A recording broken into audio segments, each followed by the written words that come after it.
Happy mathematics to you all. जैसा कि आपको पता है कि इस समय हम क्लास 10th में क्वाड्रेटिक इक्वेशन कर रहे हैं। लास्ट वीडियो में मैंने आपको क्वाड्रेटिक फॉर्मूला कैसे सॉल्व करते हैं, उसमें किस तरह से वैल्यूज रिप्लेस करते हैं, सारी चीज़ें सिखाई थी। आज हम उसी एक्सरसाइज में 4.3 में आगे के क्वेश्चंस करने जा रहे हैं, जो कि हैं वर्ड प्रॉब्लम्स। तो यहाँ हम पहले अपनी इक्वेशंस फ्रेम करेंगे और फिर देखेंगे कि उन पे क्वाड्रेटिक फॉर्मूला किस तरह से अप्लाई करके हम उन्हें भी सॉल्व कर सकते हैं। तो यहाँ पहले दो क्वेश्चंस मैंने लिखे हुए हैं, क्वेश्चन नंबर 5 और क्वेश्चन नंबर 6।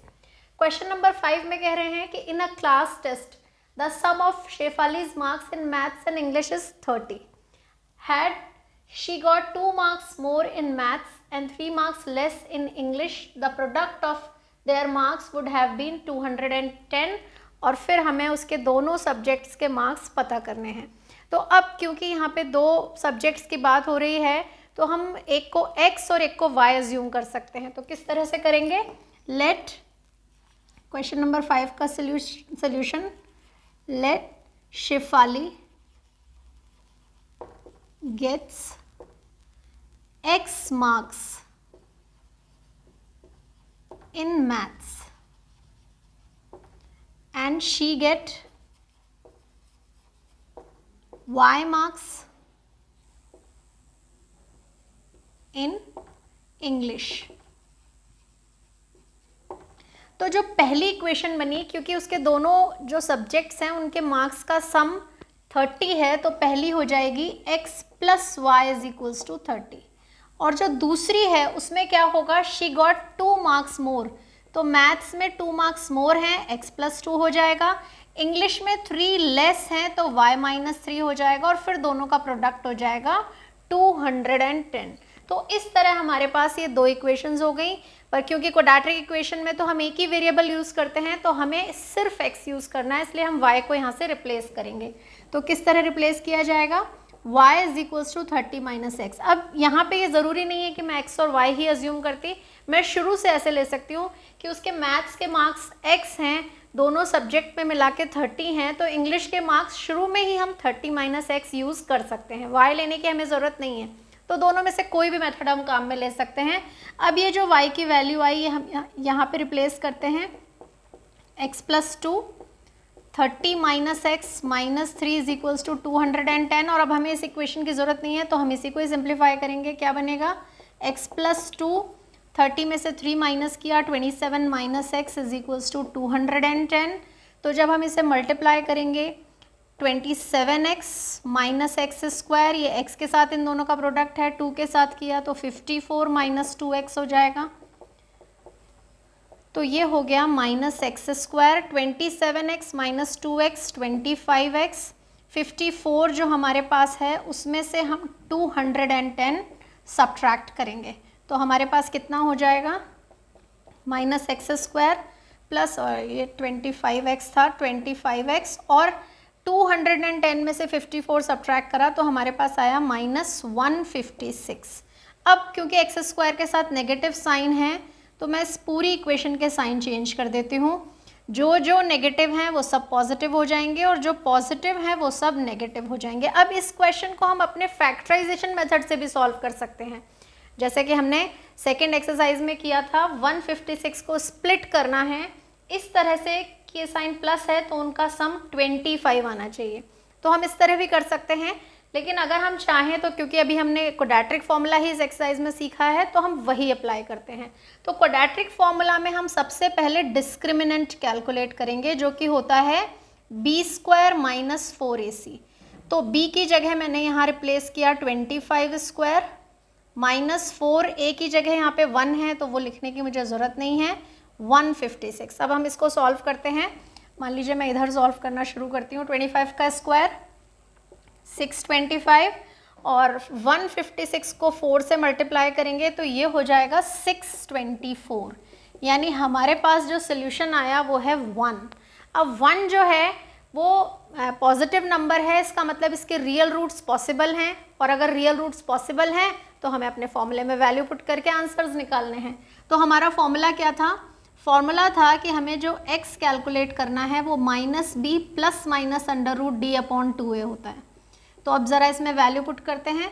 b की जगह मुझे -25 करना है, तो माइनस ऑफ -25 प्लस 25 हो जाएगा। d की जगह हमें 1 का स्क्वायर रूट करना है जो कि 1 ही होता है, और a फिर से 1 है तो 2। तो दो पॉसिबल आंसर्स में से पहला हुआ 25 प्लस 1/2, दूसरा 25 माइनस 1/2। 25 प्लस 1 26/2 13, और ये हो गया 12। तो अब 13 और 12 दो पॉसिबल आंसर्स हैं। इसका मतलब ये है कि उसके मैथ्स के जो मार्क्स हैं वो 13 भी हो सकते हैं और 12 भी हो सकते हैं। मैथ्स में 13 मार्क्स हो गए और मैथ्स में ही 12 भी हो सकते हैं। तो इंग्लिश में कितने होंगे? तो इंग्लिश में होंगे 30 माइनस 13, या फिर दूसरी चॉइस कि इंग्लिश में क्या हो सकते हैं 30 माइनस 12। तो ये जो मार्क्स बने ये हुए 17 और ये जो मार्क्स हैं ये हो गए 18। यानी कि क्या पेयर बना कि मैथ्स के मार्क्स 13 होंगे तो इंग्लिश के 17 होंगे, और अगर मैथ्स के मार्क्स 12 होंगे तो इंग्लिश के मार्क्स 18 होंगे। तो इस तरह से हम ये फर्स्ट क्वेश्चन सॉल्व कर सकते हैं। अब हम आते हैं क्वेश्चन नंबर 6 पे। अब बात करते हैं क्वेश्चन नंबर 6 की, जिसमें कह रहे हैं कि एक रेक्टेंगुलर फील्ड है जिसकी जो डायगोनल है वो शॉर्टर साइड से 60 मीटर ज़्यादा है। तो जो रेक्टेंगल है उसकी शॉर्टर साइड को हम एक्स अज्यूम कर लेते हैं। लेट द शॉर्टर साइड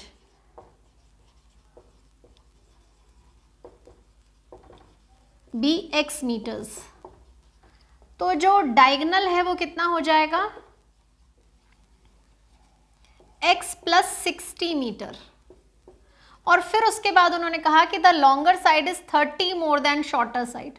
तो लॉन्गर साइड कितनी हो जाएगी x प्लस 30।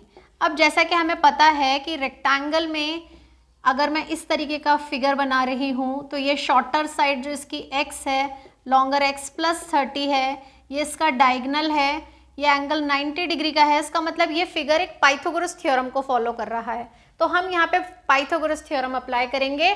परपेंडिकुलर स्क्वायर यानी x square plus base square यानी x plus 30 whole square is equals to x plus 60 whole square.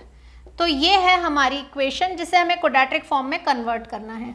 तो x square plus x square 32 ज़ा 60x, फिर 30 का स्क्वायर करेंगे 900, इधर एक्स स्क्वायर 62 ज़ा 120x और फिर हो गया 3600।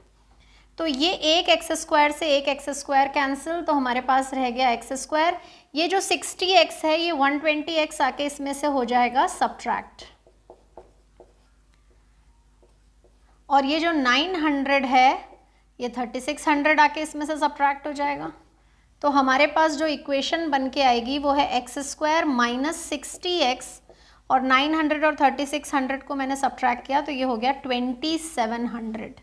तो इस तरह से ये हमारी क्वाड्रेटिक इक्वेशन हो गई। और इस इक्वेशन के लिए भी हमारे पास दोनों चॉइसेस ओपन है, फैक्टराइजेशन से कर सकते हैं या फिर फॉर्मूला से, पर इस समय हम फॉर्मूला की प्रैक्टिस कर रहे हैं तो इसलिए फॉर्मूला से करेंगे। तो सबसे पहले फॉर्मूला में d कैलकुलेट होता है, तो d is equals to b square यानी कि -60 स्क्वायर -4a, a 1 है और c है -2700। तो 60 स्क्वायर 3600 हो गया, और मैं इसको सॉल्व करूंगी तो दोनों माइनस के साइन मिलके प्लस बन जाएंगे। 2 0, 7 4 ज़ा 28, 2 7 4 2 ज़ा 8 और 2 10। अब मैंने इसको प्लस किया तो ये हो गया 14400। और क्योंकि हमारे पास d जो है वो ग्रेटर देन 0 आ रहा है, इसका मतलब हमारे पास बिल्कुल रियल रूट्स पॉसिबल हैं। तो अब हम फॉर्मूले में वो रूट्स कैलकुलेट करते हैं। तो फॉर्मूला क्या कहता है, x is equals to minus b plus minus under root d upon 2a। तो अब हम इसमें वैल्यूज पुट करते हैं। माइनस बी का मतलब है कि हमें b की जगह पे -60 रिप्लेस करना है, तो माइनस और फिर -60 plus minus under root d की वैल्यू हमने 14400 ली है तो वो हम यहाँ पे रिप्लेस कर देते हैं, और अपॉन 2a, a 1 है तो हमारे पास ये हो गया 60 प्लस माइनस। अब जैसा कि आपको पता है 144 का स्क्वायर रूट 12 होता है और क्योंकि हमारे पास यहाँ पे 2 ज़ीरो हैं तो जब हम स्क्वायर रूट करेंगे तो एक ही ज़ीरो आएगा, तो ये नंबर हो गया हमारा 120 डिवाइडेड बाय 2। फिर से इसके दो पॉसिबल आंसर, 60 में प्लस 120 करके अपॉन 2 करना है और 60 में माइनस 120 करके अपॉन 2 करना है। तो ये हो गया 180 अपॉन 2 यानी कि 90, और ये हो जाएगा माइनस 60 अपॉन 2 यानी कि माइनस 30। पर जैसा कि हमें पता है कि कोई भी लेंथ कभी भी नेगेटिव नहीं हो सकती, इसका मतलब ये आंसर हम कंसीडर नहीं करेंगे, इसको हम छोड़ देंगे। हमारे लिए जो रेक्टेंगुलर फील्ड है उसकी स्मॉलर साइड जो है वो कितने मीटर की हो जाएगी, 90 मीटर की। अब उन्होंने हमसे सारी साइड्स पूछी हैं, तो ये वाली साइड्स हो गई 90 मीटर की और ये उससे 30 मीटर ज़्यादा है, इसलिए कितने की हो जाएगी, 90 प्लस 30। तो x इज इक्वल्स टू 90 और x plus 30 is equals to 90 plus 30 यानी कि 120 मीटर। आंसर्स के साथ यूनिट ज़रूर मेंशन करनी है, और डायगनल तो उसकी साइड नहीं है, फिर भी मैं बता देती हूँ आपको डायगनल कितना होगा, x प्लस 60 यानी 90 प्लस 60 यानी कि 150 मीटर। तो इस तरह से हम इस क्वेश्चन को सॉल्व कर सकते हैं, दोनों तरीके से, फैक्टराइजेशन से भी और फॉर्मूला से भी। तो अब हम आगे के क्वेश्चन सॉल्व करेंगे। अब हम सॉल्व करने जा रहे हैं क्वेश्चन नंबर 7। अब इस क्वेश्चन में उन्होंने क्या कहा, difference of squares of 2 numbers. तो इसलिए यहाँ पे भी हमें अपने दोनों नंबर को, एक को x और एक को y अज्यूम करके चलना पड़ेगा। तो हम क्या लिखेंगे, let the numbers be x and y। तो क्या बनेगा, so x square minus y square is equals to 180। ये हो गई हमारी इक्वेशन नंबर 1। और आगे उन्होंने कहा कि the square of smaller number. अब इन दोनों में से स्मॉलर कौन है, बहुत नेचुरल सी बात है कि वाई स्क्वायर एक्स स्क्वायर में से सब्ट्रैक्ट हो रहा है और एक पॉजिटिव आंसर दे रहा है, इसका मतलब वाई स्मॉलर है। तो हमारे लिए जो सेकेंड इक्वेशन बनेगी वो है y is equals to 8 times of the larger number, यानी y is equals to 8x। तो y की ये वैल्यू हम अपनी इक्वेशन नंबर 1 में रिप्लेस करेंगे। तो इक्वेशन 1 कैसी दिखेगी, एक्स स्क्वायर माइनस 8x, और ये 120 भी हम इस तरफ ले आते हैं, दिस इज इक्वल्स टू 0। तो ये है हमारी क्वाड्रेटिक इक्वेशन। अब इस क्वाड्रेटिक इक्वेशन को हमें फिर से फॉर्मूले से सॉल्व करना है, लेकिन हमारे पास दूसरी चॉइस भी है, हम फैक्टराइजेशन से भी कर सकते हैं। और ये वाला क्वेश्चन फैक्टराइजेशन से भी काफ़ी सिंपल है, वो इसलिए क्योंकि इसमें आंसर्स हमें बहुत क्लियरली नज़र आ रहे हैं। 180 के ऐसे फैक्टर्स जिन्हें माइनस करने पे 8 आए, तो 180 का सबसे बेसिक फैक्टर में जो हमें इजीली दिखता है वो है 18 और 10, और 18 और 10 का डिफरेंस भी कितना है, 8 है। तो मैं उस तरीके से भी इसको सॉल्व कर सकती थी, लेकिन अभी हम इसे फॉर्मूला से ही करेंगे। तो सबसे पहले हम d कैलकुलेट करेंगे, b स्क्वायर यानी माइनस 8 स्क्वायर माइनस 4ac। तो ये सारी वैल्यूज़ मैंने इसमें रिप्लेस की, ये हो गया 64, ये माइनस और माइनस मिलके प्लस हो जाएगा, 18 4 जा 72 होता है, तो ये 720 हो जाएगा, और ये सब कुछ मिला के हो गया 784। और 784 एक पॉजिटिव नंबर है, इसका मतलब हमें रियल रूट्स मिलेंगे। तो अब वो दोनों रियल रूट्स हमें यहाँ पे कैलकुलेट करने हैं।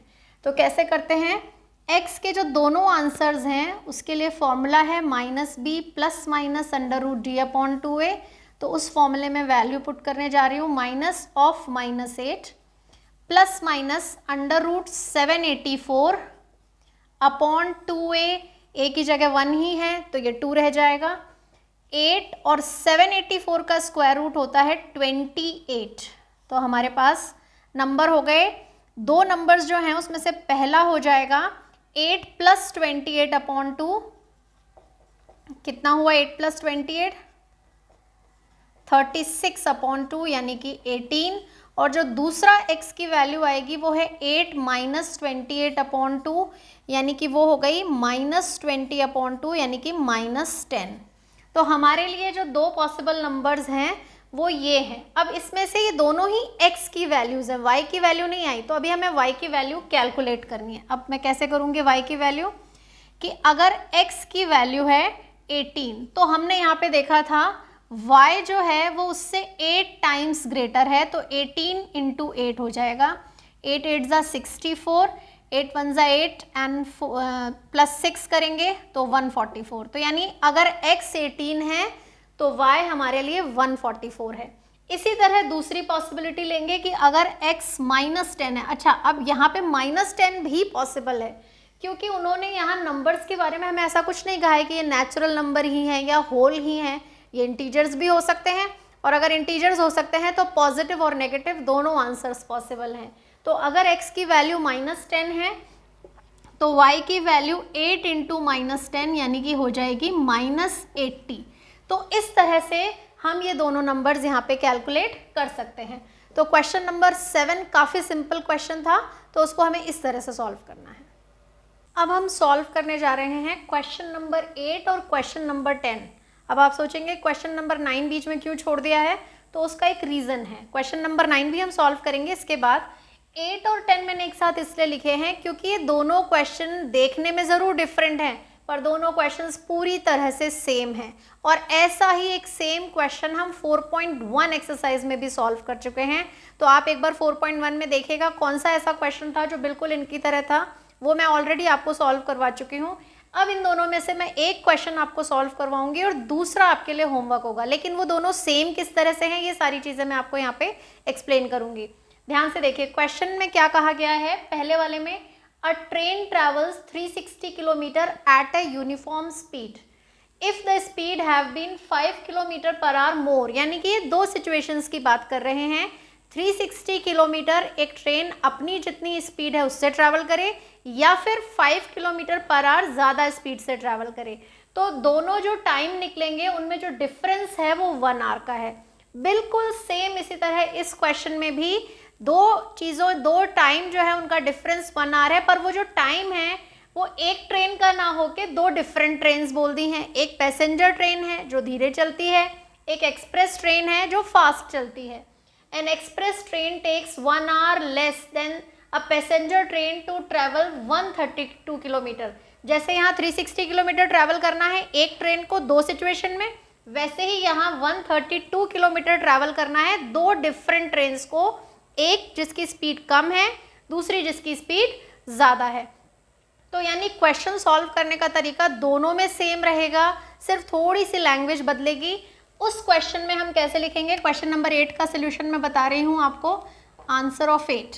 तो हम मान लेते हैं कि ओरिजिनल स्पीड जो ट्रेन की है वो x किलोमीटर पर आवर है। Let the speed of train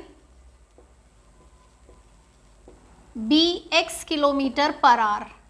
तो अब अगर वो x kilometre per hour speed से चल रही है तो 360 किलोमीटर ट्रैवल करने में कितना टाइम लगेगा, तो आंसर है टाइम का फॉर्मूला डिस्टेंस अपॉन स्पीड। तो यानी t1 हो गया 360 अपॉन x आवर्स। अब वो कह रहे हैं कि अगर स्पीड 5 किलोमीटर पर आवर आ जाए तो नई स्पीड ले लेते हैं। Then if train exceeds speed by x plus 5 kilometre per hour. 5 kilometre बढ़ गई है, इसका मतलब अब नई स्पीड है x plus 5 kilometre per our. अब इस सिचुएशन में जो टाइम लगेगा वो हो जाएगा 360 डिवाइडेड बाई x प्लस 5। जब वो कम स्पीड से चल रही थी तब उसका टाइम ज़्यादा था, और जब वो उसने अपनी स्पीड बढ़ा दी तो वो कम टाइम ले रही है। दोनों टाइम के बीच में जो डिफरेंस है वो कितने आवर्स का बोला गया है, 1 आवर। 1 आवर लेस टाइम ले रही है नए वाले सिचुएशन में, यानी ये जो दोनों टाइम है इनका डिफरेंस 1 है। तो 360 upon x minus 360 upon x plus 5 is equals to 1। तो ये है हमारी इक्वेशन जो क्वेश्चन नंबर 8 के लिए होगी। हम इसे भी सॉल्व करेंगे, लेकिन मैं इसी सिचुएशन में आपको बताती हूँ कि जो सेकंड वाला क्वेश्चन है उसकी इक्वेशन भी बिल्कुल ऐसे ही बनेगी। वहाँ पे हम लेंगे कि let the average speed of passenger train be x। Passenger train जो है वो x किलोमीटर पर आवर से चल रही है, एक्सप्रेस ट्रेन की स्पीड 11 किलोमीटर पर आवर मोर है, तो वो x plus 11 kilometre per our हो जाएगी। जब हम पहला टाइम कैलकुलेट करेंगे तो क्योंकि अब की बार इसमें 132 किलोमीटर है तो 132 अपॉन x हो जाएगा। जब हम एक्सप्रेस ट्रेन का टाइम कैलकुलेट करेंगे तो वो 132 अपॉन x प्लस 11 हो जाएगा। और इस क्वेश्चन में भी जो टाइम का जो डिफरेंस उन्होंने दिया है वो 1 आवर ही है, यानी हमें दोनों टाइम को माइनस करके 1 ही लेना है और फिर उस इक्वेशन को बिल्कुल वैसे ही सॉल्व करना है जैसे मैं यहाँ ये सॉल्व करने जा रही हूँ। तो हम इसे क्वाड्रेटिक फॉर्म में लाने के लिए एलसीएम लेंगे। तो हमारा एलसीएम हो गया x इंटू एक्स प्लस 5, तो यहाँ बनेगा 360। 360 को हमें x प्लस 5 से मल्टीप्लाई करना है, फिर माइनस साइन, 360 को x से करना है, दिस इज इक्वल्स टू 1। तो ये जो x इंटू एक्स प्लस 5 है ये क्रॉस मल्टीप्लाई होके इस तरफ आ जाएगा और यहाँ हो गया 360x। 360 को मैंने 5 से मल्टीप्लाई किया, 5 6 ज़ा 30, 3 हो जाएगा, 5 3 ज़ा 15 प्लस 3 1800 माइनस 360x। तो ये पॉजिटिव 360 और नेगेटिव 360 कैंसिल हो गए। तो अब हमारी इक्वेशन कैसे दिखेगी, x into x plus 5 is equals to 1800, यानी कि x square plus 5x minus 1800 is equals to 0। और अब मैं चाहूँ तो इसको स्प्लिटिंग से या फॉर्मूले से, दोनों से सॉल्व कर सकती हूँ। तो हम फॉर्मूले से करने वाले हैं इसलिए हम d कैलकुलेट करेंगे, that is b square minus 4ac। तो ये कितना हो गया 25, ये सम हो गया, इसका साइन प्लस हो गया 7200, 7225 पॉजिटिव नंबर है। इसका मतलब हम इस इक्वेशन को के रियल आंसर्स कैलकुलेट कर सकते हैं। अब आंसर्स कैलकुलेट करने जाते हैं। x is equals to minus B यानी minus 5 plus minus under root 7225 upon 2a।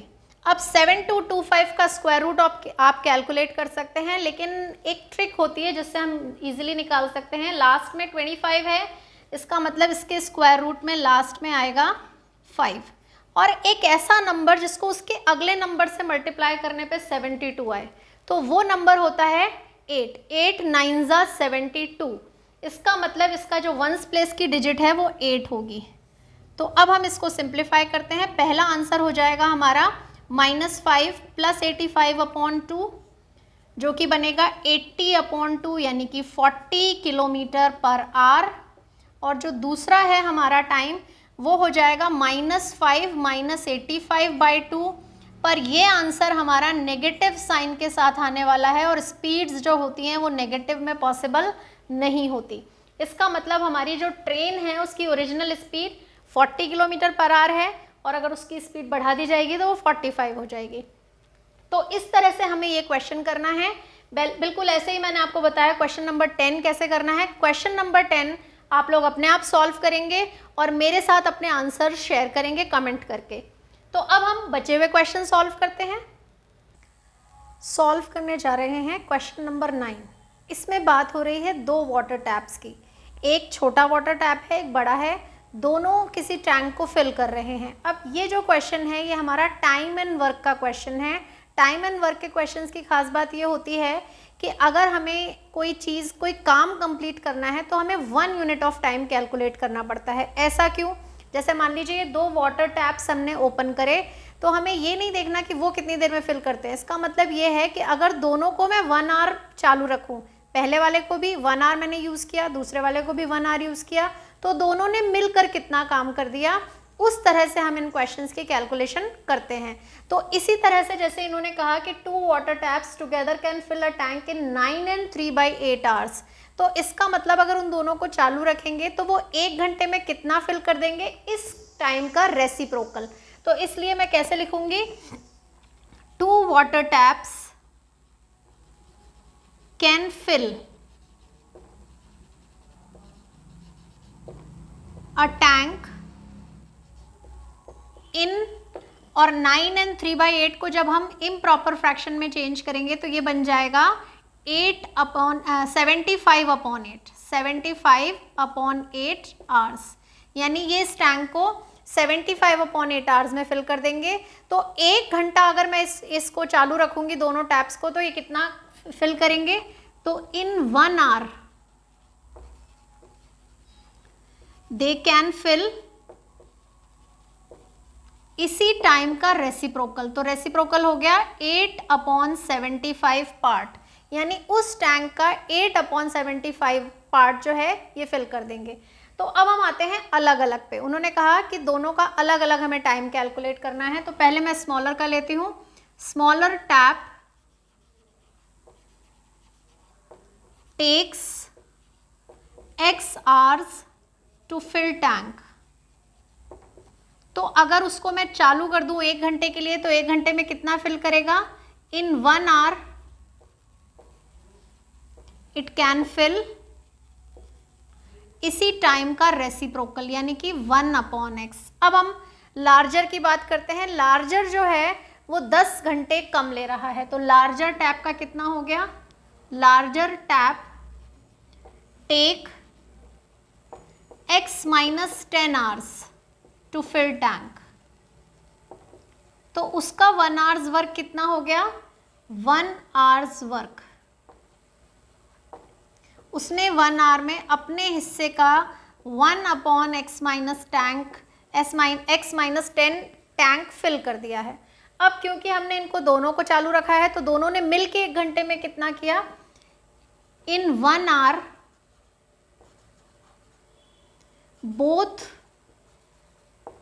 Taps can fill. तो अब हमारा आंसर होगा 1/x + 1/x - 10। अब ये तो हमारा अननोन के फॉर्म में है, लेकिन हमें इसकी नोन वैल्यू भी पता है, वो हमने यहाँ कैलकुलेट की थी 8/75। तो अकॉर्डिंग टू द क्वेश्चन ये दोनों वैल्यूज सेम है। 1/x + 1/x - 10 = 8/75। अब हम इसे क्वाड्रेटिक फॉर्म में जब चेंज करने जाएंगे तो हमें एलसीएम लेना पड़ेगा। x और x - 10 एलसीएम है, न्यूमरेटर में x - 10 + x आएगा। अब हमें क्रॉस मल्टीप्लाई करना है, तो ये 2x - 10 है जो कि 75 से मल्टीप्लाई होगा और 8 से मल्टीप्लाई होगा ये प्रोडक्ट जो कि है x² - 10x। तो हमारी इक्वेशन जो है उसमें होगा 75 2 यानी कि 150x - 750 = 8x² - 80x। तो अब सबको एक तरफ कलेक्ट करते हैं। 8x², ये जो -80x है इसकी तरफ ही 150x को भी हम भेजेंगे, तो 80 और 150 का सम हमारे पास हो जाएगा 230x, और ये 750 भी जब हम उधर भेजेंगे तो इसका साइन हो जाएगा पॉजिटिव। तो इस तरह हमारे पास ये इक्वेशन बन के आ गई 8x² - 230x + 750 = 0। मैं चाहूँ तो इसमें से 2 कॉमन ले सकती हूँ, पर मुझे अभी इसके नंबर ज़्यादा सिंपल लग रहे हैं, इनको सॉल्व करना ज़्यादा आसान होगा, तो हम इनको ऐसे ही रहने देते हैं। और अब हम इसे स्प्लिटिंग से भी सॉल्व कर सकते हैं और फॉर्मूले से भी। तो फॉर्मूले से जब हम सॉल्व करने जाएंगे तो मैं यहाँ पे सबसे पहले d कैलकुलेट करूँगी। तो a b c क्या है यहाँ पे हम एक बार लिख लेते हैं। यहाँ पे a है 8, b है -230 और c है हमारा 750। तो ये वैल्यूज अब हम यहाँ रिप्लेस करेंगे। b² यानी कि -230² -4, a की जगह पे 8 और c की जगह पे 750। 230 जो है जब मैं इसका स्क्वायर सॉल्व करने जाऊंगी तो 23 का स्क्वायर याद होना चाहिए आप सबको, 529 होता है, तो ये बन गया 52900। और जब हम ये प्रोडक्ट सॉल्व करने जाएंगे तो चलिए पहले हम 4 से मल्टीप्लाई कर लेते हैं। कितना हो जाएगा? 4 5 = 20, 2 4 7 = 28 एंड 2 30। और अब हम इसे 8 से कर लेते हैं, तो 52900, 8 3 = 24,000। तो जब मैं इसे माइनस करूँगी तो 009 और 52 में से 24 को माइनस किया 28, तो 28900 पॉजिटिव नंबर है। इसका मतलब हम फर्दर सॉल्व कर सकते हैं। तो अब फॉर्मूले में वैल्यूज पुट करते हैं। तो x = -d, यानी कि माइनस का साइन पहले से और एक -230 वहाँ पे है, तो दोनों मिलके प्लस हो गए, प्लस माइनस √d यानी कि 28900 अपॉन 2a यानी कि 2 × 8। तो x = हो गया 230 प्लस माइनस 289, अगर आपको याद हो 17 का स्क्वायर होता है तो हमारे पास आ जाएगा 170 और 8 2 = 16। तो पहला जो आंसर है उसमें हम 230 और 170 को प्लस करेंगे तो ये बन जाएंगे 400/16। मान लीजिए मैंने इसको 8 से डिवाइड किया तो ये 8 2 = 8 5 = और 50 और 2 को डिवाइड किया 25। यानी कि जो स्मॉलर टैप है जिसका टाइम हमने x अज्यूम किया था, अगर हम उस अकेले से इस पूरे टैंक को फिल करेंगे तो ये 25 आवर्स में उस टैंक को क्या कर देगा? फिल कर देगा। तो जो दूसरा लार्जर वाला है वो इसको इससे 10 घंटे कम में फिल करेगा। तो उसका कितना हो जाएगा, लार्जर डायमीटर का, लार्जर टैप का जो टाइम है वो इससे 10 घंटे कम है, यानी वो 15 आवर्स हो जाएगा। तो इस तरह से दो पॉसिबल आंसर ये हुए। अब x की एक दूसरी वैल्यू जो है वो हम चेक करते हैं। तो वो बनेगी 230 माइनस 170/16। तो ये जो इनका डिफरेंस है ये 60 हो गया। इसको मान लीजिए मैंने 2 से कट किया तो 30/8 आ गया, और 2 से कट किया 15/4 आ गया, और 15/4 को मैं डेसिमल में चेंज करूँ तो ये 3.75 आवर्स आ गया। तो मान लीजिए मैं इस टाइम को कंसीडर करूं तो मेरे लिए एक प्रॉब्लम है कि लार्जर टैप इससे 15 आवर्स लेस है, वो नेगेटिव चला जाएगा, जो कि पॉसिबल नहीं है। इसका मतलब ये आंसर हमें इग्नोर करना पड़ेगा। हमारे लिए सिर्फ ये सिचुएशन पॉसिबल है कि जो छोटा वाला टैप है वो 25 आवर्स में फिल कर रहा है, और जो बड़ा वाला टैप है वो 15 आवर्स में फिल कर रहा है। अब हम सॉल्व करने जा रहे हैं इस एक्सरसाइज का लास्ट क्वेश्चन। इस क्वेश्चन में क्या कहा गया है कि दो स्क्वायर्स हैं जिनके एरियाज का सम है 468 और जिनके पेरीमीटर्स का डिफरेंस है 24। तो क्योंकि ये दो स्क्वायर्स हैं, हम दोनों के साइड x और y ले लेते हैं। Let the side of two squares be x meters and y meters respectively। तो अब पहले हम एरिया की इक्वेशन बनाते हैं। तो फर्स्ट वाला जो है उसका एरिया x स्क्वायर है, और जो दूसरा वाला है उसका एरिया है y स्क्वायर। और क्योंकि हमें उसका सम करना है तो x square plus y square is equals to 468 हमारी पहली इक्वेशन हो गई। दूसरी इक्वेशन है पेरीमीटर्स का डिफरेंस। तो पेरीमीटर 4x हो जाएगा पहले का, दूसरे का 4y, डिफरेंस 24 हो गया। यहाँ से मैंने 4 कॉमनली ले लिया तो x minus y is equals to 24। ये 4 इसको कैंसिल करेगा 6, तो x की वैल्यू हो गई 6 प्लस वाई। ये तो हमें पता ही है कि क्वाड्रेटिक इक्वेशन 1 वेरिएबल में ही होती है, इसलिए दूसरा जो भी वेरिएबल होगा हमें चेंज करना पड़ेगा। तो यहाँ पे x को मैं रिप्लेस करने वाली हूँ 6 प्लस वाई से। तो अब ये इक्वेशन कैसे दिखेगी, 6 plus y whole square plus y square is equals to 468। और अब हम इसे सॉल्व करते हैं। 36 प्लस वाई स्क्वायर प्लस 12y plus y square is equals to 468। तो ये बन गया 2y स्क्वायर प्लस 12y, और 36 में आके 468 सब्ट्रैक्ट हो जाएगा। तो 2y स्क्वायर प्लस 12y, इसमें से 36 सब्ट्रैक्ट किया, ये बन जाएगा 432। और अब मैं चाहूँ तो इस पूरे में से 2 कॉमन ले सकती हूँ। तो y square plus 6y minus 216। तो हमारी जो बेसिक इक्वेशन हो गई वो हो गई y square plus 6y minus 216। अब वही चॉइसेस है हमारे पास, या तो स्प्लिटिंग या फिर फॉर्मूला। तो फॉर्मूले के अकॉर्डिंग चलेंगे। तो सबसे पहले d कैलकुलेट किया, b स्क्वायर माइनस 4ac, तो a की जगह 1 है, c की जगह माइनस 216। 36 प्लस माइनस माइनस मिलके प्लस हो चुके हैं, इसको मल्टीप्लाई करेंगे। 4 6 ज़ा 24, 2 4 1 ज़ा 4, प्लस 2 6, 4 2 ज़ा 8। तो अब हमारा इसका जो सम है वो कितना हो जाएगा, 6 प्लस 4 10, 6 प्लस 3 9 and 1 0 और 900। तो d की वैल्यू हमारे पास 900 है, और क्योंकि 900 एक पॉजिटिव नंबर है हमारे पास रियल रूट्स आ जाएंगे। तो अब रूट्स कैलकुलेट करने जाते हैं। तो हमारा जो फॉर्मूला है minus b plus minus under root d upon 2a, जिससे हमें x की दो डिफरेंट वैल्यूज़ कैलकुलेट करनी है। माइनस बी की जगह हम रिप्लेस करेंगे 6, तो ये हो गया minus 6, plus minus under root d का मतलब हो गया 900, और 2a में हम 2 यूज़ करेंगे। तो ये माइनस 6 और 900 का रूट तो आप सबको पता ही होगा 30 होता है। तो अब हम दो वैल्यूज़ निकालने जा रहे हैं, माइनस 6 प्लस 30 अपॉन 2 एक, और माइनस 6 माइनस 30 अपॉन 2 दूसरी। ये वैल्यू पॉसिबल नहीं है, वो दिख रहा है। वो क्यों?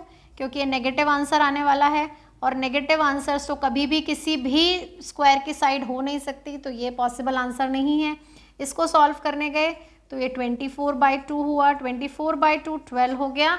इसका मतलब ये आंसर पॉसिबल है। तो जो हमारा पहला स्क्वायर है उसकी साइड हो जाएगी 12 मीटर, और जो दूसरा वाला है उसकी साइड उससे 6 ज़्यादा है तो वो हो जाएगी 18 मीटर। तो पहले स्क्वायर की साइड है 12 मीटर और दूसरे की साइड है 18 मीटर। तो इस तरह से हमारी ये एक्सरसाइज आज यहाँ पे कंप्लीट होती है। अब हम इसी फॉर्मूला से कुछ और क्वेश्चंस अगली एक्सरसाइज के हैं जो अगले वीडियो में सॉल्व करेंगे। आज का वीडियो आपको कैसा लगा आप सब मुझे बताएंगे। आपके पास एक होमवर्क भी है, मैंने आपको एक क्वेश्चन दिया था वो भी सॉल्व करना है। उसमें कोई प्रॉब्लम आए तो वो भी कमेंट करके आपको मुझसे पूछनी है। अगर ये वीडियो आपको पसंद आया है तो लाइक करना है, ज़्यादा से ज़्यादा शेयर करना है, और अगर अभी तक सब्सक्राइब नहीं किया तो सब्सक्राइब करना है। Happy mathematics to you all.